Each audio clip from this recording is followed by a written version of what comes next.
What's up, guys? We're back. It's been a very long break. I think we're probably looking at a year and 9 months Who was the last one? since the last podcast, March of 23, I think, when I just went and looked. Who was it? Was it I think solo? it might have been solo. Oh, nice. And then I'd had Brett on the one before that, which Nice. feels like a long time ago. But yeah, I just wanted to basically give you guys an update. I have Jared Miller here with me, What's up, who's bud? one of my good friends and hunting partner and now photographer. So we'll get to dive into his experience a little bit. But yeah, I mean, last time I did a podcast, I wasn't really, super like on point as far as doing them all the time. But I think I did this will be 46. I did 45. Nice. That's not bad. We'll keep doing some.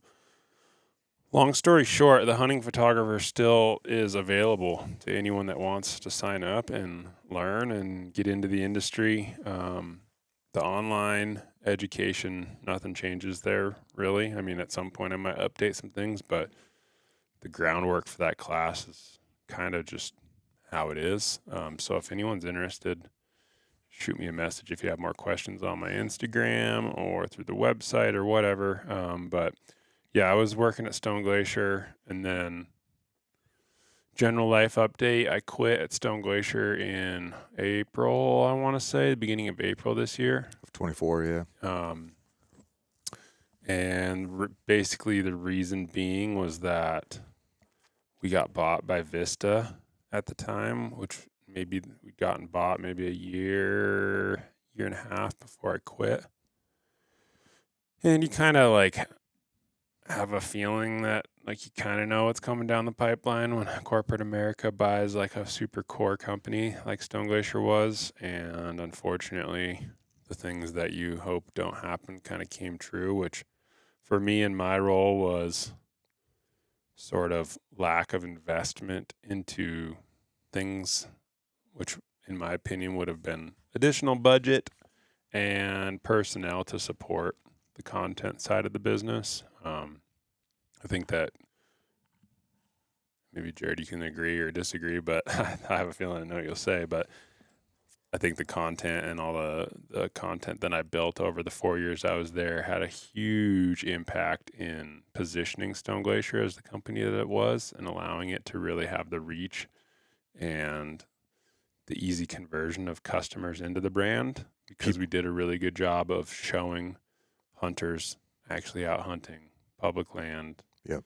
not guided, which nothing against private land and guided hunts, but the kind of lowest hanging fruit for a core hunting company is you got to be able to go out on public land and do it yourself and get it done. And we were able to do that and show it and show our products working in those environments. And so it was pretty easy for people to understand the brand and want to get on board if they were looking to buy a new backpack or a new piece of clothing or a new shelter. And then, it was really me and Lyle for the majority of that time. David Nolt came on probably in 2.5, 3 years in and helped. But yeah, it's pretty tough to run a full content marketing program with just a couple guys and one in-house video guy and a small team of photographers and filmers. And excuse me, I had a flu this week. You want to grow in your role. You want to do better work. You want to focus on the things that you think you're good at. You want to elevate the brand, and just, I don't know, it's just getting to be a frustrating place for me to work, not because of the people, but because of just, I wasn't really given much more to work with. And it became annual, rinse and repeat, do the same thing you've been doing. And I'm not really a person to get to one spot and just rest there. So yeah, I chose a different path, work for a different company, which Jared's still associated with on the gun side of things. Worked with them for 3 or 4 months. And I guess the best takeaway from that is be who you are and don't change yourself to adapt to some culture. If you disagree with the principles of the culture and the leadership and want to actually succeed, because I butted heads with leadership at the next position because they told me they wanted to win, and I came in and wanted to win, and so I asked the hard questions, and I basically got pushed out because I asked too many questions. I'd like to think that most of them were good questions. And so now I'm back just doing independent work, relaunching, kind of like refiring up Montana Wild for 25, which Jared's going to help out with that. So yeah, I have neglected this thing, not because I don't want to keep helping people, but just because there's only so much time in life and you can't do everything all the time. But I'll try to definitely spend some more time over here. Again, if people have questions and want some more help, some more knowledge, just realistically reaching me through Instagram is the easiest way to do that. But Nice. Yeah. It's fun stuff, man. Yeah, I'm excited going forward with what we're going to do. The hunting photog is kind of an interesting thing because I was always intrigued by the camera, but in reality, the extra work that it adds to a hunt, I think that just turned me off. And like, I'm normally not one that shies away from hard work, but yeah. the first hunt we ever did together, I think it was the Over and Out film for SG. Yeah, I think Was that the first time we hunted? Yeah. And so you were on that hunt with me, Andrew, Colby, and we put in a decent amount of elevation, a decent amount of miles. Yeah. There was a blizzard. It was cold as hell. And added to all the work that I felt like I was doing, and Andrew and Colby as well, then Zach's got 2 cameras, one on the shoulder harness and one in his hands at all times. We're walking up the trail, and then he's going up to the like high side to get the down shot, and then down low and up. And I remember multiple times with all the snow that we had, we all like load on our packs and we're ready to start hiking. And then like the very last thing you do, you pick up the camera, and then you'd like a little skiff of snow would get on it, and then you'd have to undo everything to get out the little squeezer, the clip, right? And so like just watching that, man, that was 2020 or 2021. Like it was like 21, yeah. So it was just like it's taken till now where I'm like, okay, I'm willing to buck up and try something else, just try the camera, and I'm willing to take on the extra challenges that it adds to a hunt. But it's been super cool because it adds it adds this artistic side that I'm able to like. I'm not a good drawer or painter or anything, but like in the photo side, I could be artistic there, and it's been super cool adding it to the hunt because like the down parts in the middle of the day, like every time when we were out this year and when I was hunting with Logan, whatever, like I'd just grab the camera and go try and find a cool shot. But I'm still very, very green with it. And we can go into some talks about me not like when you've got a really good opportunity for a photo and then making sure you get it. That's where I'm still learning like camera setting. Just the other day I was out shooting my daughter at the park, and I realized that my ISO was like boosted like way up, and I don't know how I missed it because I got home and like all those photos were not good. They were unless you like grainy, like it was like just boosted. So yeah, it'd just be fun to get into some like actual running the camera details on like how you check yourself while you're in the field so you don't lose shots when you have like those times, especially when the light is like those times are fleeting. We got to take advantage of that. It'd be fun to kind of dive into some of that with you. Yeah. I mean, the more that you can shoot, the more that your settings are going to be in the ballpark of what you want them to be.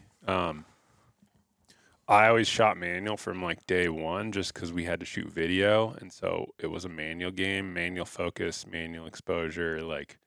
And so my photography's just always been the same. So I've always had to think about all my settings, maybe outside of white balance, which is an easy one to overlook. But I mean, it's really just trial and error. Yeah. Going and doing it. And like the more that you screw up, the more like in your head, you're like, kind of have your own checks and balances. Like next time you turn on the camera, you're like, oh, like what's my ISO, or like what's my white balance today? Like I don't want to shoot a whole day and like ruin it, you know. Yeah.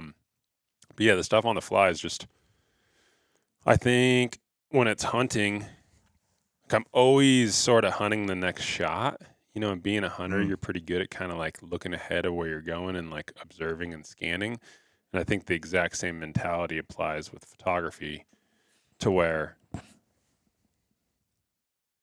you're just always looking at what might be the next shot. And like, I'll adapt my, like, if I know that there's a shot coming up in 100 yards, like, I'll just pull my camera off and like get my settings and like look at it, maybe even take a quick test photo, just so that like when we hit that spot, it's just like boom, boom, and like keep rolling. Nice.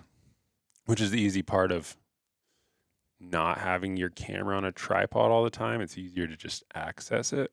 Like in the past, I'd have to walk with like the one hand, strong arm in the tripod, the other hand like on the camera, like changing the settings. Yeah. So yeah, is this thing kind of cutting out a little bit? I think there might be something with the low side. Let me look at this real quick while we're, because I'm sorry for the Are you hearing? temporary delay. Are It you just sounds on like the I'm low like side? dying out. I feel like that's like that low pass filter. Let me just find it. We're noise using gate. a new Rode mic Yeah, watch. I'm gonna mess with this noise gate real quick. podcast dashboard thing, and it's cool. There's just so many settings. There we go. That's way better. I'm just gonna turn this noise gate down low. And we're not sound designers, so. But I think that the podcast thing, like, this is a great thing. Like, the more that you can continue to challenge yourself with all of these different outlets for content, and like, the better you are, the more well-rounded you are. I was curious. I don't really remember off the top of my head, but like, what made you actually buy a camera? Man, so I think the first camera I ever bought I visited Bozeman for the first time in 2005. And do you remember F11 downtown? Mm-hmm. Yeah, so that used to be like the spot. Yeah, so I went in the F11. I've always been a gadget guy, like, and I remember walking, like, fishing, tons of cool gadgets. I've been in the rock climbing, tons of cool gadgets. And I walked into F11 back in 2005, and it was like, the gadgets, like, I wasn't necessarily interested in the photography, but the gadgets turned me on for sure. I was like, dude, this is something I could do in my future. And I bought this little Pentax point and shoot. I think, and I tried at that time to, I tried to be like, carry the camera around. What always overwhelmed me, especially back then, was like, what the hell do I do with all these photos? How do I organize them?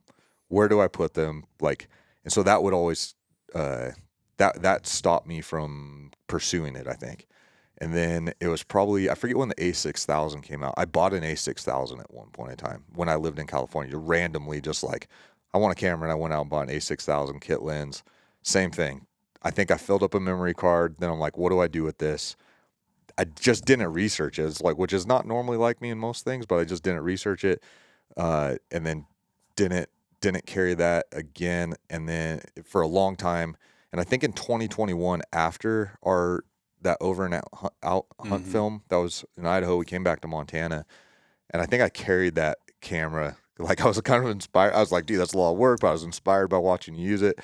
And I think I carried it on 1 or 2 day hunts. And then again, overwhelmed by what, then I've got like these random memory cards are full that like are still sitting in storage somewhere.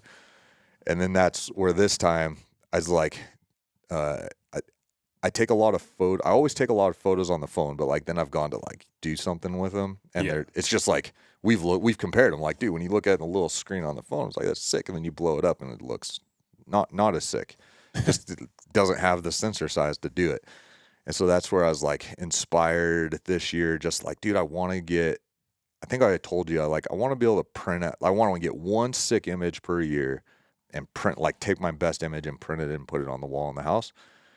And then I had given that A6000 away to one of my employees that works for me, and who's interested in photography. So I was like, dude, I need to get another camera. And then that's why I researched. I talked to you, talked to Logan. I was like, dude, I'm gonna for the money. I think I could get a lot for the money by going with that crop sensor size. So I went with the Sony A6700. I got the Sigma 18-50 and the 10-18. So like 2 little like mirrorless or APS-C specific lenses are super small and light. I was like, dude, this thing's so small. Like, I don't have an excuse not to carry it. Like, when I grab your full frame with the 1.4 aperture glass, like, it's heavy. And I was like, dude, I want it to be small enough that I won't make an excuse. And so that's where the other side too, I talked with you about was what the hell you do with all these files. And that's where I like committed the Lightroom. Yeah. So I don't know if I answered your question, but that's kind of like what led me here. But what was the goal for the camera? Yeah, goal was you bought a more setup. I'll say two things. One was to get sick images. That was like of everything or hunting or the goal was for hunting, specifically for hunting. At the same time, my personality, I like to learn new things, and I'm with shooting guns, like I'm obsessed with shooting guns and stuff. But what really draws me to shooting guns is there's always something new to learn. Mm-hmm. Like I take on like a new caliber every year, because every caliber, whatever it is, has its intricacies, or like weird anomalies. Like with just this caliber acts weird in this or whatever. So I enjoy learning new stuff. So that was the other part of it, where it was, instead of just like scrolling on Instagram or watching random ass YouTube videos, now like I like my downtime when I'm putting that time towards learning something. Mm-hmm. And when it's new, it's like really easy because you're like super excited about it. So it's like I always like have these hobbies I've had for a long time, but then I like taking on new things as well. And that was part of it with the camera. There's like, dude, there's this whole world of stuff, and I've gone down random rabbit holes. Like I told you, like Japanese street photographers like became like this crazy obsession. I've just been watching a bunch of that stuff, right? And then like taking pictures of the kids. Like I've always got subjects I've got 4 kids, so I was like, I've always got a subject to practice on, and so then I end up going down rabbit holes of like portrait photography, like totally random stuff. Like people are probably pretty anti to the lifestyle we lead, like the president that we voted for and the things we like to do with guns and animals, all that stuff, right? But like but these people provide some really fun insights, and so like that's part of it as well. Was just learning something new, being able to immerse myself in just a new knowledge to gain and skills to learn, right? Yeah, I think the interesting part is like I want to say it was like the number one key to success in the course, but it was like hard work. And it's like just watching you pick up the camera in your first year, like you've made so many like leaps and bounds because you've dedicated yourself to learning it and getting better at it. And like even just going and shooting your kids every day because you're trying to shoot, what is it, like 10,000 photos a year or something? Yeah, that's what this dude named Pat K suggests, that 10,000 photos. It ends up being just over 27 photos a day. So that's what I try, and I've been trying the dude just to, again. But it's just like, it's the most simple solution to the problem of how do I get better is like go shoot a bunch. Yep. And research things that you like or how to develop your eye, like just the YouTube videos is like taking other people's insights and it's feeding something into your brain that's just a little extra data in there so that when you go to shoot, like your brain just like operates a little differently. Like you're not going to take everything they say and just like, yeah. But, excuse me, there's a lot of people that are like, they just want to try a little bit. And then if they're not good and they're not getting yeses and like work, then they just fall off the face of the earth with it. For sure. And I feel like photography is a good thing. Like even if you commit 2 years to it and you don't become a professional with it, like there's no way you regret developing that eye for the world, because whether it's at your job, whether you need to shoot some photos for your family, to document your house that you're going to sell, 100%. Your car you're going to put on Instagram or Craigslist or Facebook Marketplace, or whatever it is, like you want to start a business and communicate with a marketing team, like whatever it is, like being a photographer, I just have yet to find a downside to investing in being better at that. Even if you don't decide that you want to be a professional photographer for the rest of your life, it's like, I feel like it's a worthy endeavor to invest in. 100%. No matter what hobby that you take up, it's like between social media and just like personal sharing stuff with your family. And that's like, with it's pretty wild that like this little side benefit with the shooting photos of the kids every day. Like I told you about this, but like, what do I do with all these photos? Because I'm like filling up Lightroom with just like 27 plus photos of my kids every day. And I was like, who would love these photos? The grandmas. Oh yeah. And so like, I don't like, I could have a kind of an abrasive personality. I might not have the best relationship with my mom and mother-in-law. They're great women. I'm the trouble in that situation just because I am too outspoken. But regardless, I send them each a gallery from Lightroom of the kids every day, and I've earned some major brownie points with them because like they're pumped just to see like sick photos of the kids. I'm like playing with the editing and all that, and so it's been like this cool side benefit that I was not anticipating at all. And not only like even like getting the camera was for me. It wasn't for business or anything, but it's like on our mule deer hunt that was on the drive there. We're like, let's film this. And I had my camera because I was like, I committed to bringing it all season. I had mine, you had yours. I was like, let's film this last minute. And it was cool because then we ended up filming it. We got a bunch of sick images. I was super stoked on. And yeah, it's been that hard work kind of just like, and I've been saying a lot. I heard Cal kind of like implanted in my head of just like, he commented, he's like, oh, you're good at getting the reps in. And I'm like, and I've been thinking about that a lot lately. And it's like, just getting reps in every day is what allows you. And they're like I said it about the ISO being boosted on that mule deer hunt. I was running aperture priority, and then you like grabbing a hold of my camera. You're like, dude, we got to run this manual. You're not going to learn it. So when I screwed up on the ISO the other day, it was in manual, and I turned it up that high. That's where I'm like, but that just getting the reps in, like you said, it gives me the opportunity to fail. Because you learn from failures, and that's why I was like, dude, I'm not gonna shoot another photo where my ISO is boosted like that. Yeah. So it's been cool, like the learning, the side things with the grandmas. Yeah, it's been super cool playing with the camera, and might turn into some like helping us with work-wise too with Montana Wild, being able to help shoot film and photo.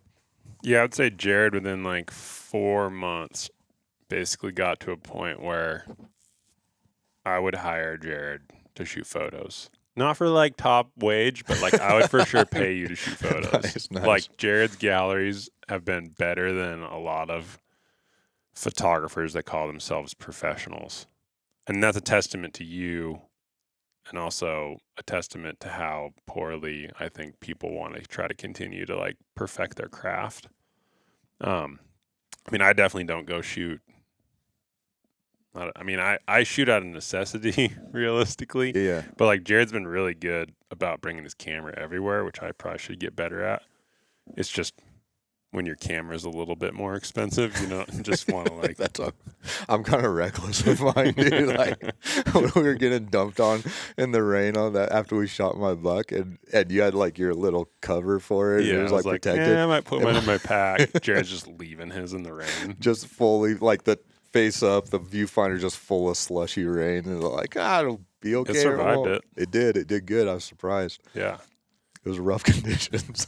I was kind of like, I'm probably not going to get a whole lot of great stuff for the conditions right now, so we're going to just put this in the pack. Yeah. We got some good ones on that pack out, though. Yeah. There was some sick shots. Even the iPhone. Like, the thing is the barrier to entry is so low for people to get into photography, man. Like, it's... Like, I could shoot commercial jobs on your camera. Yep. It's a little, you know, there's definitely some stuff to be desired out of it. Yeah, but, like, I could go shoot a commercial job on your camera, no problem. 100%. And most clients would never know. 100%, man. Especially if it's just and it's like, what are you all in on? Like, the body, let's call it 3 batteries and 2 lenses. It's like... Just over a couple grand. Yeah, I was going to say it's probably right around $2,000, I would think, off the top of my head. That's with, like, super sick big memory cards or whatever, SD cards, and yeah, there's like kind of a whole package. It was good. Yeah. And that's not even buying used, dude. You could buy all that stuff used and really like save some money there, dude. I just went down to Bozeman Camera and bought it new. So. You could basically spend $1,500, buy this course, basically for less than $4,000. Yep. You could be like set up if you invested 6 solid months of like really working, like if you were strategic and you started like May and shot your butt off all like for 3 months, dude, and then 100%. went into hunting season and just went with some buddies, Yep. shot some photos, built out a baller gallery. Yep. Probably I would recommend shooting video and learning that too. Yeah. Like basically you could go into like a fresh year and be able to pitch clients and get work. Yep. 100%. And for sure recoup your expense in the first year, no problem. And if you couldn't, then you should probably just call it a personal hobby at that point. But for sure.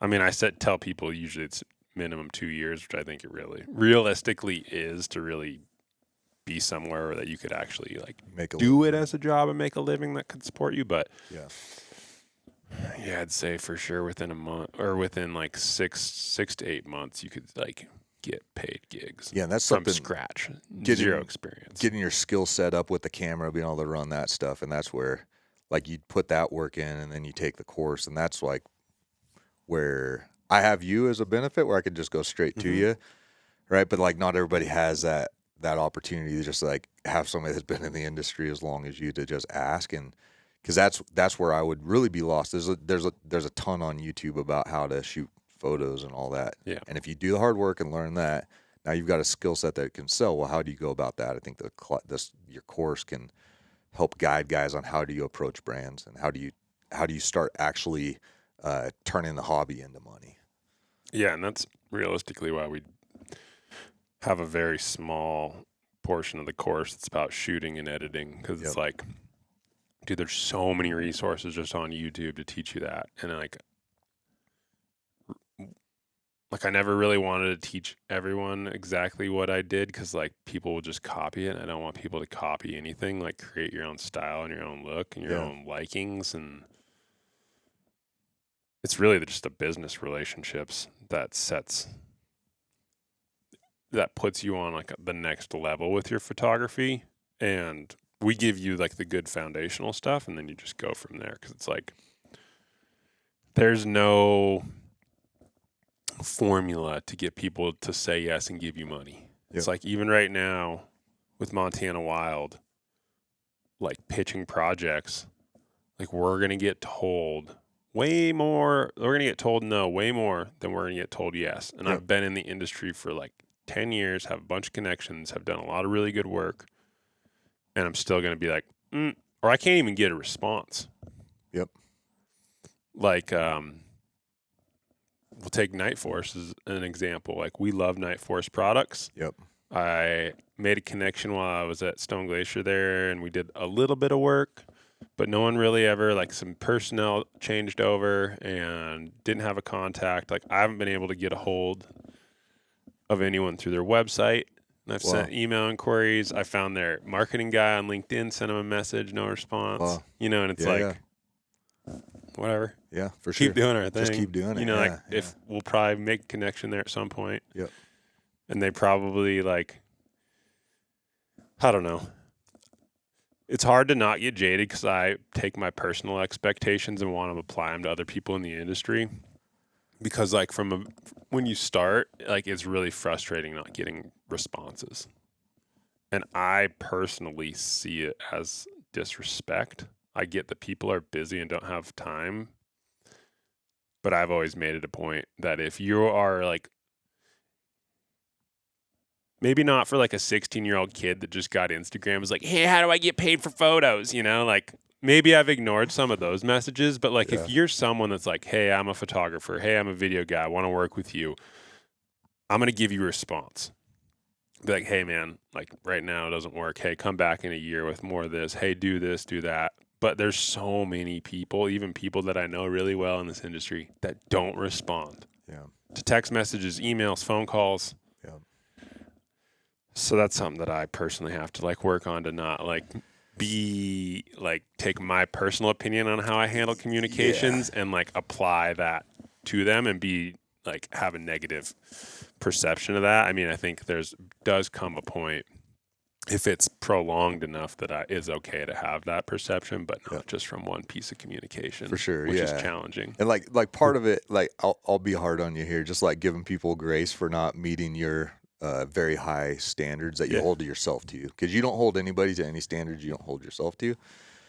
And I'm pretty hard too on myself. And in my younger years, that forced me to be didn't force me, but I was like, dude, I hold myself to this standard. You're going to get held to this standard too. Mm-hmm. And I think just not everybody has the same capacity to process that much, right? And that's why I think that you are very good when you do like make a personal connection versus like the not saying cold calling, but like just sending out emails. Yeah. Man, guys, a lot of people just like don't have the bandwidth to process it. And that's why I was like, I know like we both love like the Night Force example. We both genuinely buy and use their products on our own. We don't, not because it's been given or paid or anything like that. And I've got a feeling like that there will be a more organic connection that'll happen there, because they're like, we love their product, and we'll end up connecting with them and then being able to help push their product because we believe in it so much. And I think that's brands will identify with that. Sometimes it just takes a little time, and I know you're used to get hurt here and nose, and it's going to happen.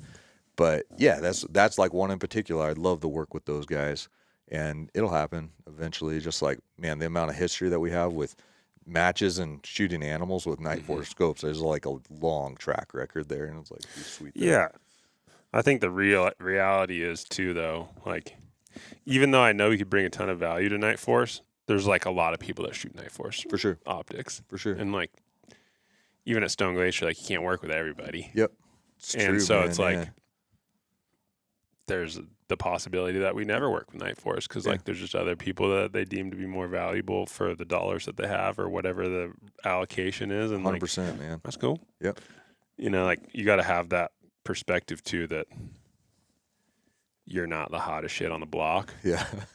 Even though you might live in your own niche of like, I think we're really good at our niche of being hunters and being skilled shooters and being skilled content guys.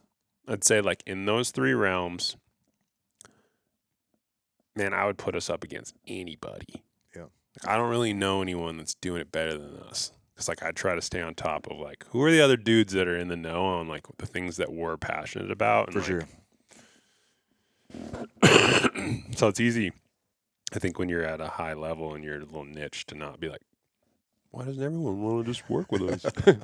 For sure. But they don't get it. I mean, that's the thing working inside the industry and like being on the back end of content and working for brands is like most guys don't realize. Like Federal just launched this new cartridge. Yep. The disconnect in so many parts of that, and I'd say even just the content, you know, like it's astounding. Like the people that are making these decisions, they're not backcountry hunters. Yep. Their only goal is to sell ammo to as many people out there as they can. Yep. Like that's the initiative getting pushed down. Make us money via cartridge creation. It's being in the industry. That's what, like, talk about being jaded, and I try not to. The way the gun industry in general has worked is every couple of years they release a new cartridge, and that allows them to sell or convince the public that they need this new cartridge, and they sell a whole bunch of new guns, and all the ammo and guns that they have, like, put that aside. Now you need to buy all this new ammo and guns, and it's there's been some real significant improvements in just the design of cartridges, definitely bullet design. But at the end of the day, it's like, dude, you're freaking pushing a lead or a copper jacketed lead bullet down a tube behind some gunpowder. Like, there's not a big enough different, even with the new 7 backcountry with the like super high pressures and stuff. It's like it's still doing the same thing. There's always trade-offs, but yeah, it's funny being in the industry because it benefits us because we end up selling more guns. But at the same time, it's like, if you really want to know what I think, just go shoot your gun more, because that's going to make a bigger difference than some new caliber. Same thing with the camera or anything else, man. Just go shoot that thing more. Whatever it is that you got, just go shoot it more, and you're going to be able to get better results from you building your skill set versus some new equipment. Yeah. And it's definitely sad to see how little these brands invest in like general education to to the consumer. It's just 100%. like, buy the thing, be better. Yeah. It's like most hunters shouldn't be shooting a rifle past 400 yards. Yep. 500 maybe. Yeah. Even then, You don't need hardly any different new cartridges for any of that. Yep. And most people shouldn't be taking any shots over like a 10-mile-an-hour wind past 300-400 yards. Yeah. Who don't shoot a lot. So you don't need the most high PC, crazy on paper cartridge. It's like marketing, man. Yeah, it's interesting. You got to be good at it, but there's a lot of deception involved with it, which is For sure. a bummer because it's like I think you could still sell a lot of things without creating this perception that's not real for the majority of the consumers. But we're getting a little distracted from photography. No, I talk, I think that's good because it's like with the hunting photographer, you're trying to provide value to the customer, right? You did it at Stone Glacier. It wasn't all just like buy this, buy that. It was trying to provide value with some educational content. We did it while we were together. Best of the West put out a super sick series, and that's our game plan going forward as well with Montana Wild is to provide value, man. Like we could help market stuff, we could help sell stuff, but I feel like when you're providing that value by educating them and giving them a streamlined path to better their skill set, whatever it is, whatever activity it is, you're taking care of them, and they're going to take care of you by buying your products. Yeah. Right. And it's like this is like what I value. Like I'm an electrical contractor as well. It's the same thing. Like I want to provide value to my clients, and it's about long-term relationships. We're going to keep taking care of each other. If we're taking care of our customers by giving them good value and the content that they watch from us, inspiring them or educating them, whatever it is, then they're going to take care of us back by continuing to support us. And that's like the value we're getting. You know, it's kind of both ways where we're taking care of each other. Yeah. Well, I like it. You have any other camera questions or anything? Dude, so I'm going to go back to this ISO thing because I was mad at myself about it. And this was like, I'm hard on myself when I screw up. But so do you have a mental process in your head? Because one thing that I'm bad at is like looking at the screen, especially if I'm not looking in the viewfinder. If I'm just looking at my flip out screen, like, yep, that shot's exposed perfect, whatever, it looks great there, right? But then you put it on the computer and all of a sudden it's like, dude, I missed. Sometimes it's like my aperture was way too open, and so I don't have the focus, the depth of focus that I need for like a product photo or something. It's not just all about shallow focus for like an artistic shot. Like, or like, do you have a checks and balances thing in your head when you're shooting those shots, or what is it that you do? I mean, I'd say that if you haven't shot a lot, you should be trying to use the viewfinder. Yeah. Or the viewfinder. The viewfinder, the actual eyepiece. Not the screen. Not the screen, like as much as physically possible because it has the highest resolution for your eye to see what the camera's actually telling you. I mean, nicer cameras will have a higher resolution, like better quality rear displays. Yep. But I would just try to use the eyepiece because you can pick up on the aperture, depth of field, in that, which you should be able to like see it basically. I mean, I don't really ever turn my camera on and do anything without looking at my settings. Yep. It'd be like, what's your process when you get in your truck? Like turn it on, figure out the air situation. Yeah. Put my seatbelt on, go.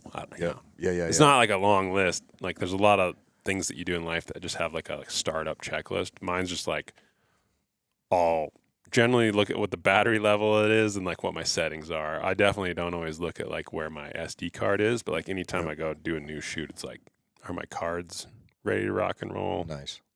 What are my battery situation? And then before I hit record or shoot a photo, it's like, what are my settings? Nice. And then I go from there. Because like if you start with a good baseline, like you had to change it to get away from that. Yeah. Which then that's kind of on you to figure out a plan for like 100%. How do you get away from that? But sorry, that's got to be not great. But for ISO, like I won't go over 1600 unless I'm like, I need to for this reason. Nice. That's just like my like limit. Nice. Which I'll shoot up to 6400 and higher, but it's going to be like dark. Gotcha. Yep. Nice. Yeah, that's one thing that I'm like, instead of just looking at it, look at fairly exposed correctly. This was a good learning lesson. This was just over the weekend. Yeah, it was on Saturday, I think, that I had that little, because I've been trying to like run it down lower and then using shutter speed and aperture to get my exposure right and without boosting the ISO too much, so I don't end up with super grainy photos. But I don't know what I did. I was like, and with the kids are moving fast sometimes, and I just like, I must have just spun that thumb wheel up and ended up high. I'm like, oh, exposure's great. And then I looked at it, I was like I was maxed out on shutter speed because it was super sunny and it's snowy. So I was on like 1/4000th of a second shutter speed. Well, yeah, you're ripping, I bet. Yeah, so it was like, and I didn't need to be shooting that fast. I could have just turned the ISO down.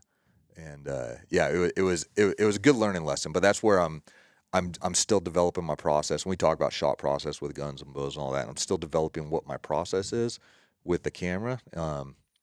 I've shot enough now where I really know what adjusting those 3 settings are gonna do to the look of the camera, but I need to get into a habit of making sure that they're appropriate for the shot that I'm doing. I have dove in a little bit on all the Sonys. They have the 3 custom settings, and like I was just running straight manual, but now I'm running manual with pre-assigned settings on those 3. Like on number 2 is I've been playing around with the blurred images where you like long shutter, like you like track a car or track the kid. And so like number 2, like if something's coming that's moving, I was like, oh, this could be a cool shot. I just flip it over the 2. It's already, I think I'm at 1/5 of a second, super tight aperture. Like I think I'm at f/22, and then ISO is super low at 50 or whatever it is. I think I'm cutting out here. Maybe I might need to play with mine. I felt like I was cutting out there. I'm just gonna play with this again. But it was it just playing with that stuff has been really helpful for me to be able to like bounce back and forth to those custom settings and kind of have an idea of what the shot's gonna look like. And then, but like I said, I was shooting my daughter, and I was like, I just missed it. So I'm going to come up with some type of process where I'm like double checking that every time. Cause it's not on auto. That's the thing where I was like mad at myself. It wasn't on auto. Another thing I'll say, like, this is just like bouncing around here, but, it's something that's been really beneficial for me that helped me learn faster the camera is like when I go back to editing, or I'll go through and flag the photos I'm going to delete and the others, but I'll have it clicked on the info little tab. So as I'm going through that, I could just quickly see, okay, this is the focal length I was at. Yep. And then all the other, the aperture, the ISO, and I could see all that. And I was like, dude, that was a good shot. And it was set like this. But more importantly, maybe it's because that was too far away. More importantly, it's the shots that I missed. I was like, dude, that could have been a really good shot. And then, but I missed one of the settings, and it kind of like ruined the photo. Yeah. And so that's been super helpful for me to learn quicker where settings, just kind of generally where you want things to get the shots you're after. Nice. Heck yeah. Yeah. It was fun. All right. Well, I think that was it for today. That seems good for a little throwback. For sure. 43 minutes. The hunting photographer. Yeah, that's good. Get it going again. We can fit these in. A small spark. Yeah. Get these in. Do a little bi-weekly podcast. I know. I mostly would just do a lot of these as rants. This is your rant one. You have less. This is rant land for me. Because there's a lot of things to rant on, I feel like, but I don't have to all the time. If I was going to rant on anything, though, for video, and you're getting into video, please quit showing me the climax of your whole film in the first 15 seconds. Like, it is so rampant. If that is the only hook you have for people, you are doing visual video storytelling all wrong. And I'm not going to say that I've never used better parts of a film in a teaser or a trailer or whatever as a hook, but like it's hard to watch a YouTube video, film, whatever you want to call it, without seeing the lead up right to the kill shot and not show the actual like shot like right there, like Yeah. watch my film. No, it's just like now I just scroll to wherever that is and I watch that part and then I leave the video. Yeah. That's a deep level thing, like on editing and like how you what I kind of take away from that general thing. I think these trends in all things in life, but in particular like YouTube videos, is people see that something that's working for one guy and then they just copy it. And I think you started out saying in the beginning of the podcast talking about find your own look or your own style, right? And that's where I think I would encourage guys to just like, dude, not every idea you have is going to be a home run, but try your own, like just try stuff, man, and don't just copy the formula that you've seen other people do, because it's not interesting, dude. It's not going to set you apart from them. Try and figure out your own thing, do new stuff. Yeah, that's a good one. Yeah, and it was, I'd say it was easier when Travis and I started Montana Wild and doing content because like there wasn't really much to look at. Yeah. But like even now, I mean, I'll watch more on YouTube because I'm not a TV guy. So that's kind of where I like just watch stuff when I'm like eating breakfast or want to just like disconnect for a few minutes. And it's good. I kind of have to pay attention to that. But like, I don't like if I'm getting inspiration for like a film project, like it's not hunting content that I'm watching. Yeah. Like For sure. it's just not. It's all the same. Yep. And that's the funny part. Delving back into Montana Wild is like the niche that we tried to fill, like it's still there. Hunting and fishing content where people are actually willing to put more time than the next guy into the production of the product. For sure. Yeah, it's what I've been gravitating towards a lot of. We've talked about this before, but but like mountaineering imagery. I've been really enjoying a lot of their stuff, and it's like it's hard not to take sick shots when you're like in some of the most epic mountains in the world, right? Like, I was like Conrad Anchor. I was on his profile, and then what is it? Jimmy Chin down for? Yeah, dude, some of his shots are insane.